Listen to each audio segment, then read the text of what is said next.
Hello bachcho, let's read this question, and the question says that if gx is equal to 3 into a raised to power x plus 7a square b minus 13ab square plus 9b raised to power y is a homogeneous expression in terms of a and b, then the values of x and y respectively are dash.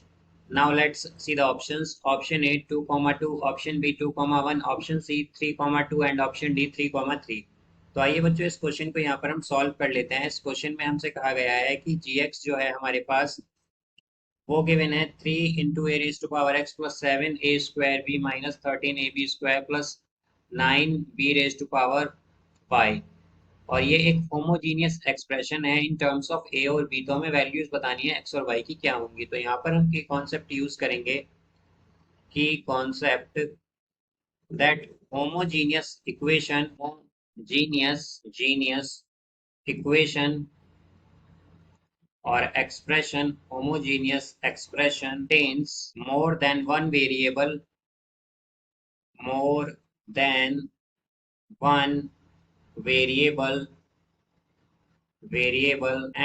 power of degree of variables in each term is equal। तो हमारे पास homogeneous expression वो expression होती है जिसमें एक से ज्यादा variable हो और जो डिग्री होती है हमारे पास हर एक वेरिएबल की हर एक टर्म में वो इक्वल होती है। तो यहाँ पर अब अगर हम देखें तो हमें जो गिवन है, यहाँ पर हमें क्या गिवन है, gx गिवन है। तो gx क्या है हमारे पास 3 into a raise to power x plus 7a square b minus 13ab square फिर है plus 9b raise to power y. अब यहाँ से अगर हम देखें तो हमारे पास जो पावर होती है और जो या फिर हम कहें जो डिग्री होती है हर एक टर्म में वो हम जानते हैं इक्वल होती है होमोजीनियस में, जैसा कि हमने की कॉन्सेप्ट में देखा है। तो यहाँ पर अगर हम डिग्री देखें तो ए की क्या है 2 और बी की क्या है 1। तो यहाँ पर इस टर्म की हमारे पास डिग्री क्या है दोनों वेरिएबल की मिला के 2 + 1 3। फिर यहाँ पर अगर हम देखें तो 13 माइनस 13ab स्क्वायर है। तो यहाँ पर a की डिग्री क्या है, a की हमारे पास डिग्री 1 है और b की 2 है। तो अगर हम देखें तो इस टर्म में जो हमारे पास वेरिएबल्स हैं उनकी डिग्री क्या है, वो है 3। तो यहाँ से हम क्या कह सकते हैं कि हमारे पास यहाँ पर जो हर एक टर्म होगी उसकी डिग्री क्या होगी 3, बिकॉज होमोजीनियस एक्सप्रेशन में हर एक टर्म की जो डिग्री होती है वो इक्वल होती है यहाँ पर।